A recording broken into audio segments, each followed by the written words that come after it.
तो आज आहे वटपौर्णिमा. मी त्याच्यासाठी इतकी नटली आहे, उपवास ठेवला आहे. तर आपण बघूया यशचं काय मत आहे यावरती. एक असा छोटासा इंटरव्ह्यू घेऊया. नाही मला एक गोष्ट पहिले थांब. मला बोला. तुझं रील नंतर बनव. काहीही बोलण्याच्या आधी एकदा हिच्याकडे बघा. सुंदरता अपरंपार. आणि आता तू जाणार नाही, मला आधी बोलू दे.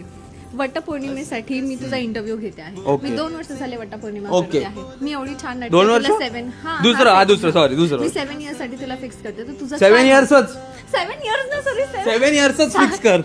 हा 7 जन्मासाठी फिक्स 7 जन्म पण कशाला पाहिजे भाई? एवढी सुंदर 8व्या जन्माला काय करू मी? 8व्या जन्माला लटकू काय करू मी? 8व्या जन्माला पण पाहिजे मला अनलिमिटेड जन्म पाहिजे. मी पण तुझ्यासोबत त्या अशा झाडाला पिंपळाच्या असं राप पिंपळाच्या झाडाला नाही फेऱ्या मारत आहे. पिंपळाचं नाही, सॉरी काय नाव आहे? वडाच्या वडाच्या झाडाला मी पण अशी तुझ्या